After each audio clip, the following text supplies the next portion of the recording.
গরুর মাংস দিয়ে আলুর ঘাটি রান্না করার জন্য প্রথমে এখানে গরুর মাংসটাকে সব ধরনের মশলা দিয়ে ভালো মতো কষিয়ে নেওয়া হচ্ছে।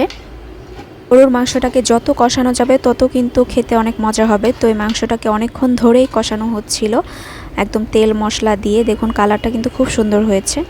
তারপর বড় বড় কয়েকটা আলু সিদ্ধ করে ছিলে নিয়ে আলুটাকে ম্যাশ করে নিতে হবে, একদম চটকে নিতে হবে ভালো মতো।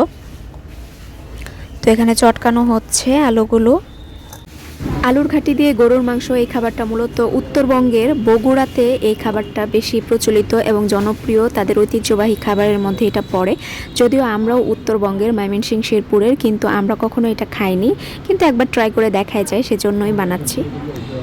এদিকে গরুর মাংসে দিয়ে দেওয়া হলো ভাজা জিরের গুঁড়ো, দিয়ে এটাকে আরেকটু নেড়ে চেড়ে কষিয়ে নেওয়া হচ্ছে। তো এই তো ম্যাশ করা আলু হয়ে গেছে, একদম চটকে নেওয়া হয়েছে। তো তারপর এখানে একটু পানি মিক্স করে আলুটাকে গরুর মাংসে ঢেলে দিতে হবে। এই তো তারপর এটাকে নাড়াচাড়া করে রান্না করার পালা। আলুর ঘাটি দিয়ে গরুর মাংস, যদিও প্রথমবারের মতো রান্না করা হচ্ছে আলুর ঘাটি দিয়ে গরুর মাংস, কিন্তু কালার দেখে, চেহারা দেখে মনে হচ্ছে ভালোই হবে, মজা হবে। তো এখানে আরেকটু পর্যাপ্ত পরিমাণে পানি দিয়ে দেওয়া হলো সিদ্ধ হওয়ার জন্য। শবে বরাত উপলক্ষে রান্না করা হয়েছিল, যেদিন রাতে নামাজ ছিল সেদিনও গরুর মাংস রান্না করা হয়েছিল।